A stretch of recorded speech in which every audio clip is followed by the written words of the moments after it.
But here we're going to have to go to communist China, which is currently committing a genocide. And Justin Trudeau and Joe Biden have started to take the position that genocide, schmenocide. So we're going to start with the Joe Biden. Here's the 1-minute clip of what Joe Biden said. We'll play it in context. This is the Joe Biden propaganda tour, CNN town hall, Joe Biden. Here is him trying to explain why the genocide of the Uyghur people is no big deal and, as he says, just cultural norms. So play the Biden tape. You know, Chinese leaders, if you know anything about Chinese history, it has always been the time when China has been victimized by the outer world is when they haven't been unified at home. So the central, vastly overstated, the central principle of Xi Jinping is that there must be a united, tightly controlled China. And he uses his rationale for the things he does based on that. I point out to him, no American president can be sustained as a president if he doesn't reflect the values of the United States. And so the idea, I'm not going to speak out against what he's doing in Hong Kong, what he's doing with the Uyghurs in western mountains of China, and Taiwan trying to end the one China policy by making it forceful. I said, and by the way, he said he gets it. Culturally, there are different norms at each country, and their leaders are expected to follow. Oh, okay. Let's break this one down. It's just cultural norms. Yes, they're committing a genocide. It's just different cultural norms. Like here in Canada, we don't genocide people. Over in China, they do genocide people. Just cultural differences. You know, Italians have pasta. Japanese people have sushi. Chinese government has genocide. It's very hard to say what's right and what's wrong. Now, that's the thing people are focusing on, but the real thing that sets off my red flags was the actual first part he started with, if you have any understanding of Chinese history, which Joe Biden might have had since he's been alive for 90% of it, you would know, when he said, you would know that the times that China has been attacked from the outside and persecuted by the outside is when it's not united at home. That is a direct CCP propaganda talking point. That might as well have been written by Xi Jinping himself, given to Joe Biden to then regurgitate to the American public. The claim that China gets externally persecuted. Yes, it's so unfair to the Chinese that we tell them not to genocide all the Muslims. Oh, woe is China, so unfair. So unfair that they can't create biological weapons, commit genocide, and then take away their civilian civil rights, create an authoritarian police state. Oh, it's so unfair to them. They're being persecuted. This is exactly like the Opium War. That's essentially the point he's making.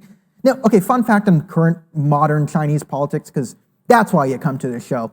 Xi Jinping is like an actual Anwar Sadat type character. More thing. One of the oldest tropes in politics is actually Xi Jinping was not a strong man before he became leader. He was sort of the compromise candidate. And this happens a lot in politics. If you read The Wheel of Time, this is Egwene's storyline, right?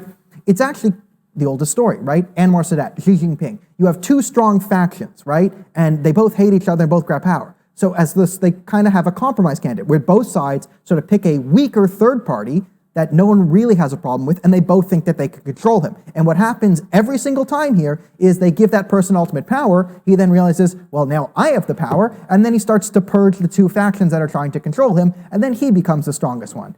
Happened in Egypt with Anwar Sadat, happened in China with Xi Jinping. So this is why the talking point is so blatantly written by, I don't know, Eric Swalwell's girlfriend, because that's why it's a direct CCP talking point that they need unity. This is what Xi Jinping needs, is he needs more authoritarian control because he was not the strongest person to come in, right? And he's currently in the position of gaining more power because he was the third-party compromise candidate coming in. So that's some internal Chinese politics for you, and that sets off my red flag because that is the beginning of the answer, how we started the answer, which was sort of disconnected from the rest of the answer. To the liberals, it's supposed to, I guess, look cultured and worldly because he's talking about, if you know anything about Chinese history, like Joe Biden's a Chinese scholarship history, except if you have any understanding, just a modicum of understanding of modern Chinese politics, you would know that, oh my God, that is the direct talking point of Xi, like this current communist regime. Like that's not a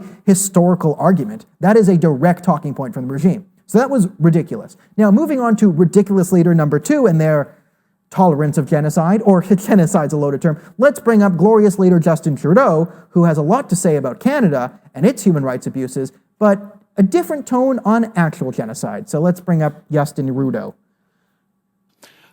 What more evidence does your government need to see before it concludes whether or not a genocide is occurring in China? And given we're even discussing the possibility of a genocide, is Beijing an appropriate venue for the Olympics?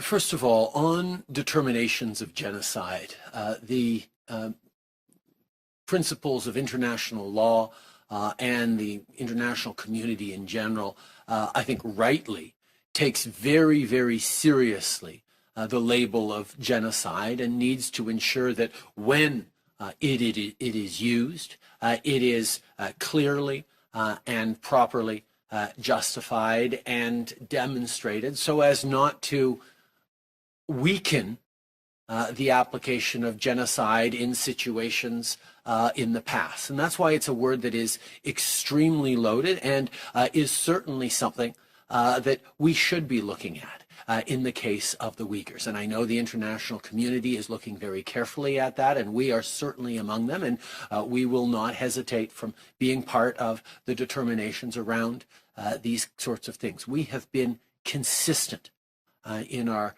concerns and our condemnation of human rights violations around the world, including the situations in Hong Kong and in Xinjiang and elsewhere. We will continue to work with the international community and move forward on making the right determinations based on facts and evidence as appropriate. That's right, genocide's a loaded term, and we're going to make determinations on facts and evidence. Clearly, there's no facts and evidence of a Chinese genocide of the Uyghur population. It's not like we would ever find footage of them being herded into trains and forcibly sent to concentration camps. That footage would never appear anywhere. Okay. So can we have the footage of the Chinese concentration camps? All right. Now, Justin Trudeau claims that China is not really committing genocide, or he doesn't really know, we need more facts and evidence. Genocide's a loaded term, yada, yada, yada. Now, this would be a quasi-acceptable answer if Justin Trudeau was not Justin Trudeau. However, Justin Trudeau has made a career out of, one, crying Islamophobia. So, you know what? If I made this thing. If I were to sneeze aggressively within 25 yards of a Muslim, this would be a national scandal. Daniel Boardman sneezes near Muslim woman, Islamophobia rampant in Canada. And Justin Trudeau would get on TV. He would cry. He would have a mental breakdown. He would be so appalled at my behavior that the country just wouldn't be able to function because of the Islamophobia of my sneeze. This is our glorious leader. Now, the other thing he has done is he has claimed here that genocide is a loaded term. Very loaded, the term genocide. Don't just want to willy-nilly apply genocide to, anything that happens. Except 2 years ago, he accused Canada of committing a genocide, an active genocide against the Indigenous population. Now, when the Commission for Missing and Murdered Indigenous Women came out, Justin Trudeau came out and said, yes, this is a genocide and an active genocide going around. Justin Trudeau, in front of the entire world, publicly copped to crimes against humanity. Being the prime minister of a country that is actively engaging in a genocide is considered crimes against humanity. You go to the ICC, you go to The Hague, that requires sentencing at the International Criminal Court. There's international agreements that bind us that say you cannot genocide people. According to Canadian and international law, if Justin Trudeau was prime minister during an active genocide, he has to go to jail. But no one really believes him when he says there's an active genocide going on in Canada. Not even his supporters, because no one is sending him to the ICC. No one. Right?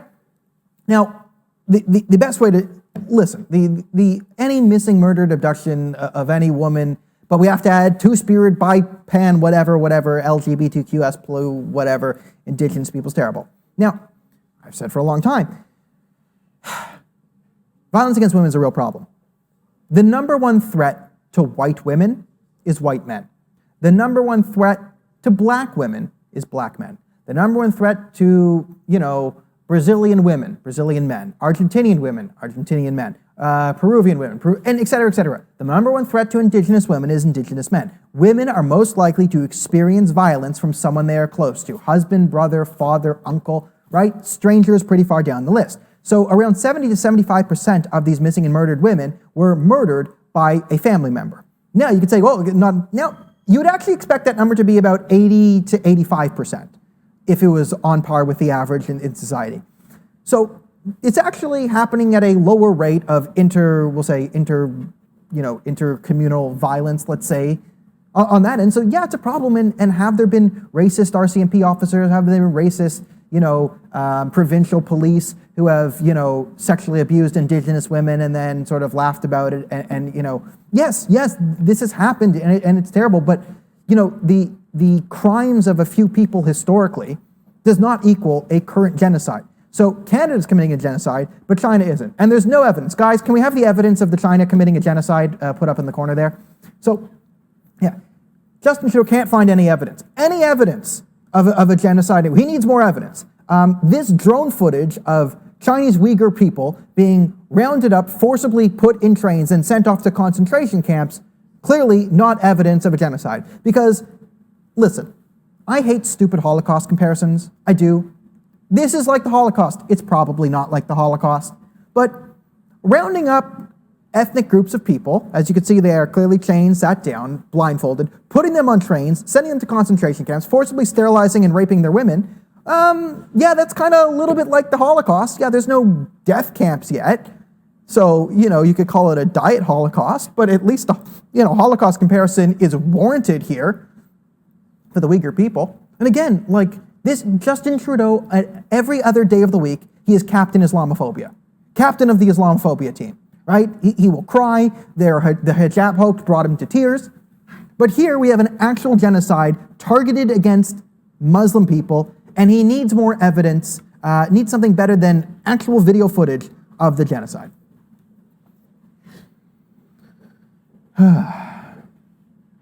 What a great guy.